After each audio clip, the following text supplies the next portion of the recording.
नमस्कार दोस्तों, मैं सतीश सुमन आपके अपने YouTube चैनल श्रेष्ठ भारत में आपका स्वागत करता हूं। दोस्तों, आज हम पढ़ेंगे एक ऐसा टॉपिक जो कि संविधान के साथ साथ आधुनिक इतिहास को भी कवर करता है, और उस टॉपिक का नाम है कैबिनेट मिशन योजना 1946।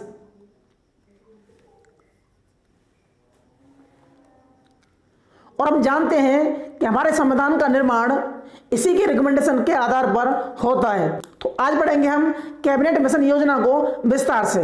दोस्तों, हम पढ़ चुके हैं कि 1940 में अगस्त प्रस्ताव, 1942 में क्रिप्स मिशन, 1945 में वेवेल योजना और शिमला समझौता असफल हो चुके थे ये चारों।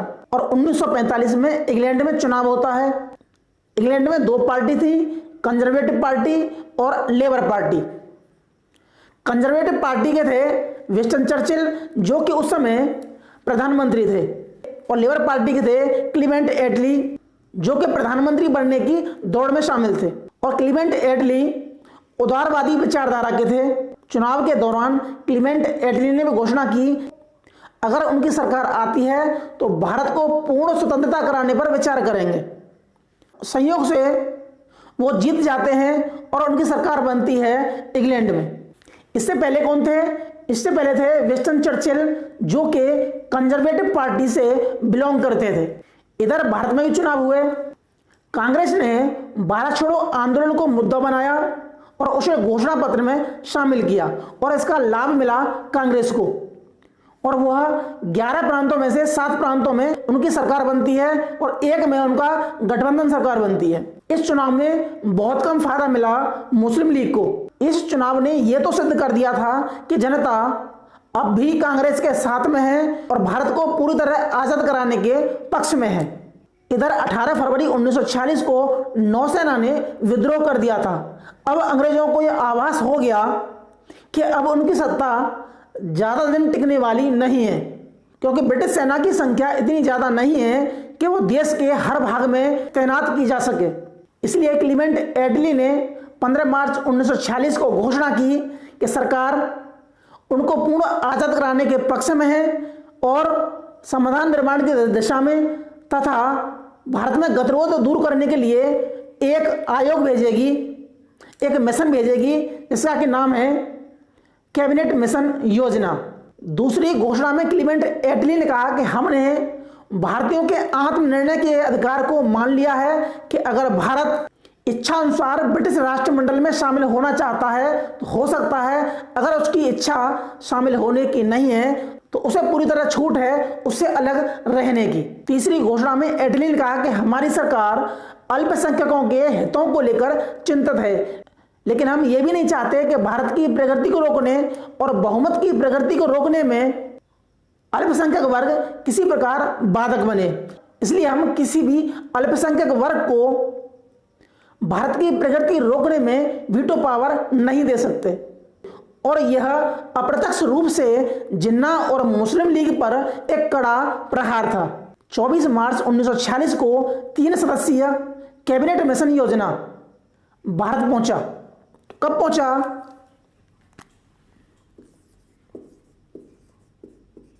24 मार्च 1946 को। ठीक है, तो कब पहुंचा? 24 मार्च 1946 को कैबिनेट मिशन, जिसमें 3 सदस्य थे। अब 3 कौन कौन से थे वो देख लेते हैं। तो पहले थे इसमें पैट्रिक लॉरेंस, जो कि एसओएस थे, यानी कि सेक्रेटरी ऑफ स्टेट। तो ये थे भारत सचिव। ठीक है, और इस योजना के अध्यक्ष भी थे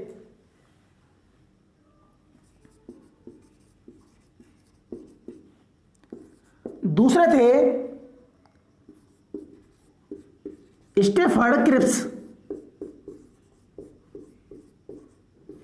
ठीक है, ये कौन थे? तो ये थे बोर्ड ऑफ ट्रेड के अध्यक्ष। बोर्ड ऑफ ट्रेड के अध्यक्ष। तीसरे कौन है? तीसरे हैं एवी अलेक्जेंडर। एवी अलेक्जेंडर।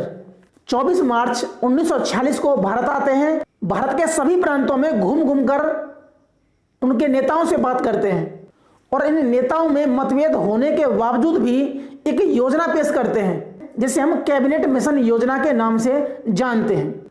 तो पहली योजना में कहा गया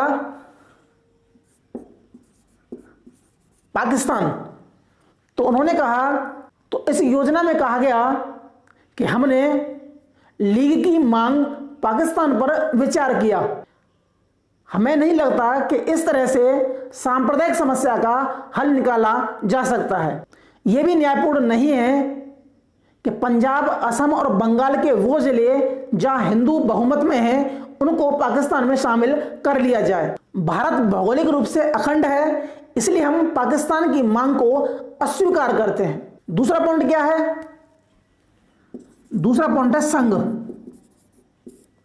दूसरे पॉइंट में कहा गया कि संपूर्ण भारत एक संघ होना चाहिए, इसमें देशी रियासत और ब्रिटिश प्रांत शामिल हों। विदेश, संचार और प्रतिरक्षा के मामले केंद्र पर रहेंगे, बाकी प्रांतों पर रहेंगे। तीसरा पॉइंट यह है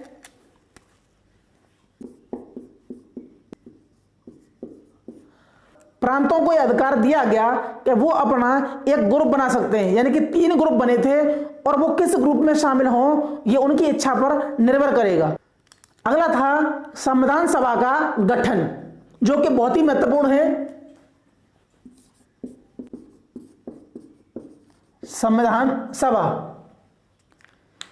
यह पॉइंट सबसे महत्वपूर्ण है। निर्वाचन के माध्यम से संविधान सभा का गठन होगा और वो निर्वाचन होगा अप्रत्यक्ष रूप से, यानी कि जनता जिसे वोट करेगी वो जीतकर संविधान सभा के सदस्यों को निर्वाचित करेंगे और इस संविधान सभा में 389 सदस्य शामिल किए जाएंगे।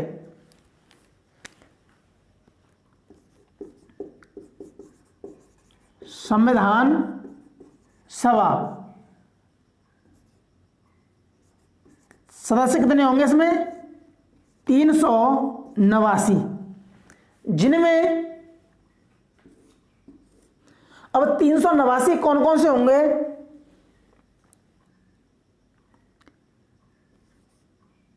दो 292 प्रांतों के होंगे, 93 देशी रियासतों के होंगे और 4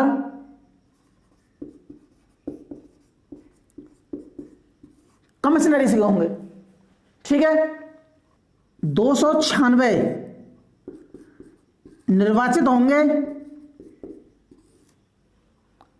और 93 मनोनीत होंगे। जो 93 मेंबर होंगे संविधान सभा में, जो देशी रियासतों का होंगे वो उनका निर्वाचन नहीं होगा, वो मनोनीत किए जाएंगे। जो ब्रिटिश प्रांतों के 292 और 4 कमिश्नरी के होंगे यानी कि 296, उनका निर्वाचन होगा।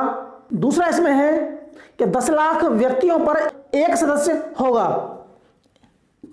यानी कि 10 लाख पर एक सदस्य शामिल किया जाएगा संविधान सभा में। 292 सदस्य होंगे ब्रिटिश प्रांतों के, वो 3 भागों में होंगे, वो 3 ग्रुपों में होंगे और 3 ग्रुप कौन कौन से हैं हम ये देख लेते हैं। जैसे हम मान लें कि ये है भारत, इसमें एक तो होगा ये वाला, एक होगा ये वाला और एक होगा ये वाला। ठीक है, और कितने होंगे? 11 प्रांत। इसमें 6 प्रांत, इसमें 2 प्रांत, इसमें 3 प्रांत। तो ए ग्रुप, तो ए ग्रुप में 6 कौन कौन से होंगे? बंबई,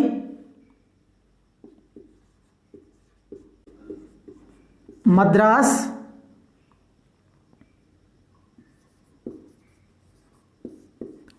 मध्य प्रांत,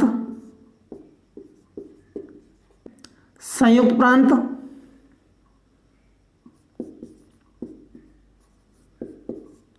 बिहार और उड़ीसा।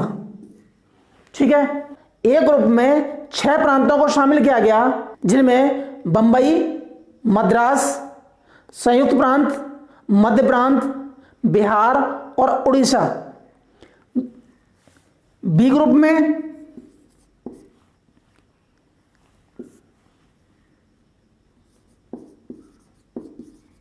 पंजाब, सिंध और उत्तर पश्चिमी प्रांत। ठीक है,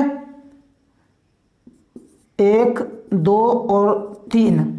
और सी ग्रुप में यानी कि इसमें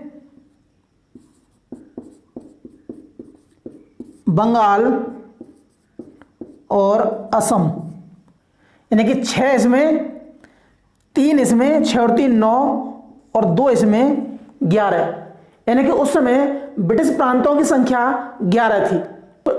तो इन 11 प्रांतों में से कितने सदस्य शामिल किए जाएंगे?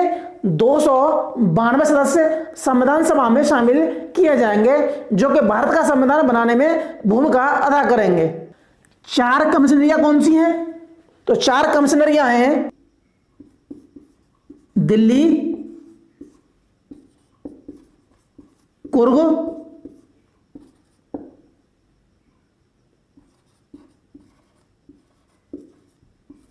अजमेर, मारवाड़, और चौथी है बलूचिस्तान। चौथी कौन सी है? तो 4 कमिश्नरियां कौन सी हैं? दिल्ली, कुर्ग, अजमेर, मारवाड़ और बलूचिस्तान। 4 कमिश्नरियां और 11 प्रांतों में से कुल मिलाकर 296, यानी कि 4 और 292, तो कुल होते हैं 296। तो 296 सदस्य निर्वाचित किए जाएंगे संविधान सभा में। ठीक है, तो आज पढ़ा हमने कैबिनेट मिशन योजना के बारे में। तो आई होप आपको वीडियो अच्छी लगी होगी। अगर आपको वीडियो अच्छी लगी है तो उसे लाइक कीजिए, शेयर कीजिए और सब्सक्राइब कीजिए। बगल में जो बेल आइकन है उसे भी क्लिक कीजिए, ताकि हमारी हर वीडियो का नोटिफिकेशन आप तक पहुंचता रहे।